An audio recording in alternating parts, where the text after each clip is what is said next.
Thank you. Good afternoon, everyone.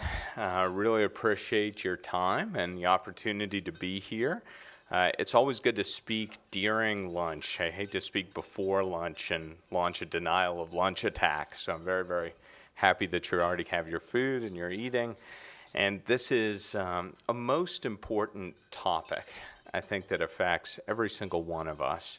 It's the topic of internet security. And I love the opening, which talked about responsibility. I think what we're quickly discovering, cybersecurity is a young field, right? It's only been around for maybe 30 years. But what we're quickly discovering is that the only way that it can be effective at the level of a family, at the level of a company, at the level of a society, is really responsibility of every individual, and in some cases every device in that ecosystem.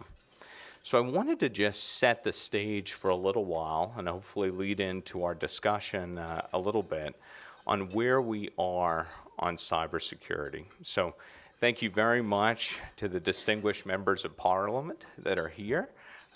Really appreciate the opportunity to be here. Thank you very much for the folks that are from their cabinets, and for the folks that are just interested in this topic for taking this time. You know, cyber has changed a lot recently in the last 5 years, I'd say. We've moved from mainly talking about viruses that infect PCs to talking about things like nation against nation, cyber warfare.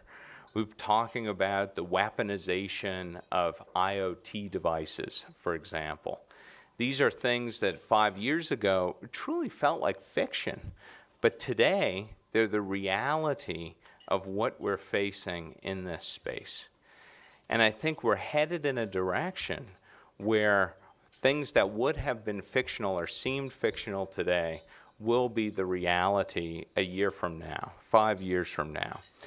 Consider how the IT landscape is changing. Consider your own home.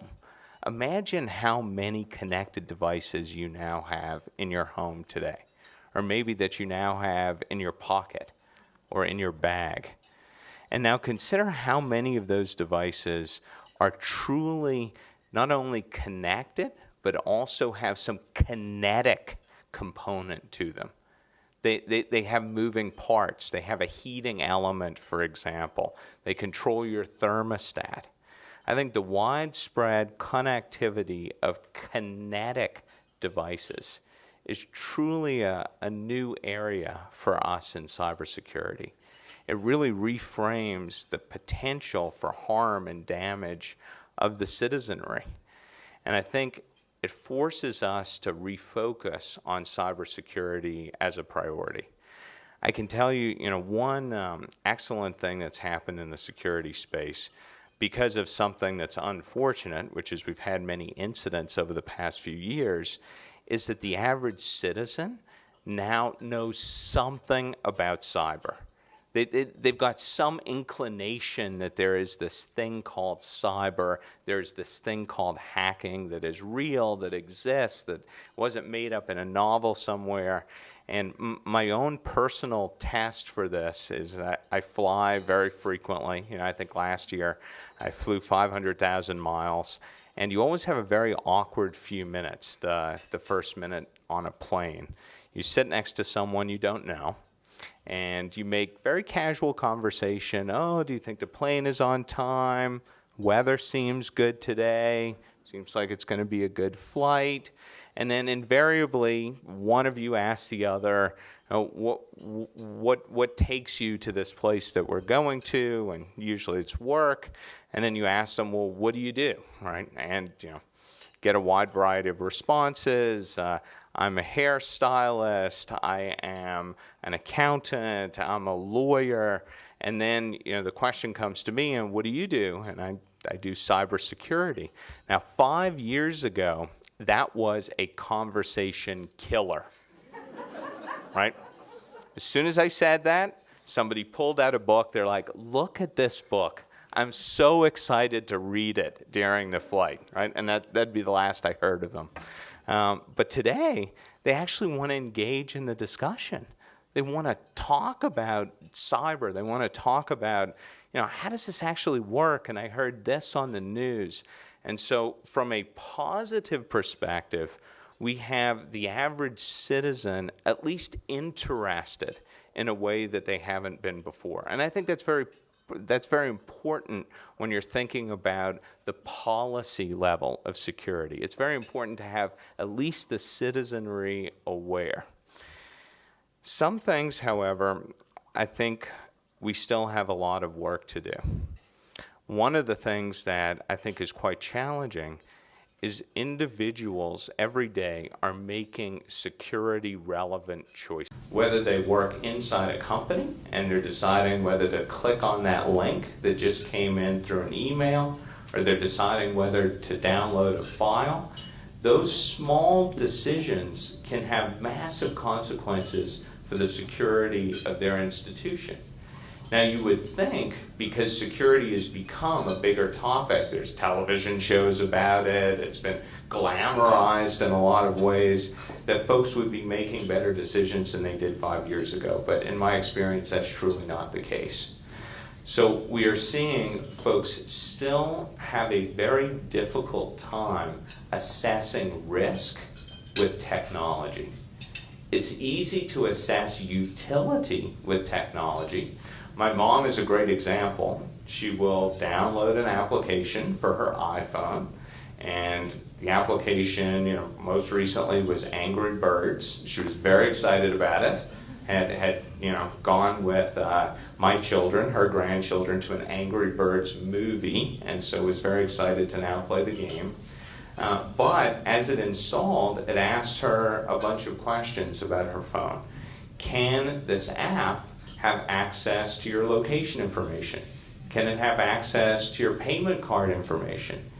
She's not in a position to understand what risk that may pose. All she knows is that she wants to shoot some birds in a slingshot towards some pigs. And what do I have to click to make that happen? And I think we are in a time where we need to think very, very differently about the way that we educate people on those decisions. I'm a recovering academic. I was a professor for many years at Columbia University in New York. And part of my recovery is speaking in public to real human beings. But back then, I was very, very much of the belief that we could educate our way to a large extent out of this problem. That I can actually teach my mom not to click on links from strangers that came in emails, and that would be helpful in the grander scheme and grander sense of security. What I've come to believe now is that teaching rules and rule-based education around security is actually quite harmful. Because, for example, I got an email, a phishing email recently, that said, as you know, it's very dangerous to click on links inside of emails. This was in red, right at the top of the email. Very, very dangerous. Thus, we are not including a link in this email. Instead, please search for our company online, and you can download a sample of our technology from our website. You can never be too safe. Right? Now, of course, what they did, and of course this was a cyber criminal, what they did was they took the name of their company, they optimized it in the search engine results so it would come right up to the top, and they essentially fed into a rule many people have been taught in security awareness training, which actually made the person, the recipient, more vulnerable because they believed that this email was following that rule. And thus they were even less cautious when they would go and download this application from the, quote, legitimate site that the email pushed them towards. And it's that kind of human complexity which makes this area of cybersecurity such an important one for us to think about at the EU level. And I want to talk a little bit more around this human element of security. So I've been the chairman of a conference called RSA Conference that some of you may have gone to over the years. It's the world's largest cybersecurity conference. We had 45,000 people there this past year, which is a great testament to how that field has grown. But more and more what we're discovering is that security truly is a very human thing. Now we're in the age of analytics. We're in the age of mathematics when it comes to security. If you went to that security conference, or almost any, you would see lots of people talking about artificial intelligence and machine learning, which has great benefit in this space, no question. My PhD is in mathematics, so I love mathematics. I think it's fantastic. But what I think you're going to see inside of the security space is the dominant field that will help us make progress is the field of psychology, fields like anthropology. How do humans make choices with things that they don't really understand? And I have a hard time assessing risk at a distance. So one other topic I wanted to talk about, and hopefully we'll have a great discussion afterwards, is the fact that the dynamics around the attacker and the defender continue to favor the attacker. And let me explain what I mean. One of the most kind of known cliches in information security is that the defender has to get it right all the time, and the attacker only has to get it right once. They only have to find the one window that you didn't lock in the house, where you have to walk around the entire house and make sure every window and door is locked. That's true. That's a dynamic that's well understood in the security space. But a dynamic that I don't think is very well understood is that human beings have become more knowable at a distance than we ever have been in history. If you wanted to, if you were very bored and had a lot of time on your hands, you could look me up on the internet. You could find anything you ever wanted to know about me. And I'm not very interesting, but you could have gone back and found out that I was from the Bahamas, that my grandfather was a lighthouse keeper, that I live in California, where I went to school. It would take you 5 minutes to find that kind of information about me. Think about then how much easier it would be for you to craft an email or craft a phone call to me that would make me believe you were calling or emailing me for some legitimate purpose. Because you could personalize that email and personalize that phone call. Maybe you're also from the Bahamas. Maybe I met you as a child. I'm so happy that I'm reconnecting with you through this email. There are so many ways to personalize these attacks that the average human being is not equipped psychologically to be able to deal with. We're not equipped to be able to handle that mass personalization. But yet, that's what we see on the forefront. We see many, many attack groups that are now getting to the point of automation with attack technology that the marginal cost to personalize one more attack is rapidly approaching zero from a cost perspective. The automation is becoming that good. So I think we sit at a very pivotal time in this space. We are at a time when we know attacks are real. We know attacks are happening by many different groups. Cyber criminals, of course. We're seeing them happen on scale by nation states. I think we've all seen the evidence of that in the news. But we're also seeing them happen by folks that just have a specific agenda, whatever their agenda is. And they are empowered asymmetrically to use cyber. Cyber does not require a massive amount of resources to deploy an attack.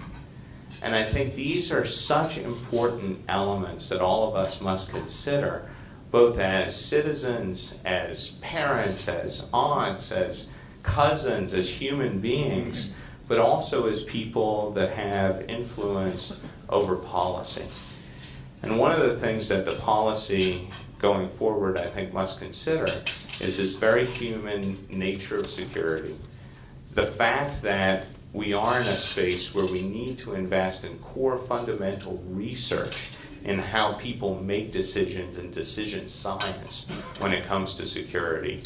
And we truly need to figure out a way to co-opt the citizenry to help us so that they are working towards the same goal that I think we all are, which is happiness for our families, continuity of our way of life, whatever the country is, whatever the organization, whatever the institution. So, very broad intro. Look forward to some discussion and questions and answers, but really wanted to thank everyone in this room that's been a part of some of the great policy and initiatives that have come out of the European Union. I can't tell you how many times that I have referred to the great work that ENISA has done, for example, on cloud security. They were the pioneer in that area. I can't tell you how grateful I am for some of the work that's been done inside of the European Commission around privacy. You have led the world on that topic. This is the center of excellence when it comes to thinking about privacy of the individual. And I think that you have a lot of expectations and responsibility on your shoulder as we continue to deal with the duality of privacy and security. So, thanks very much.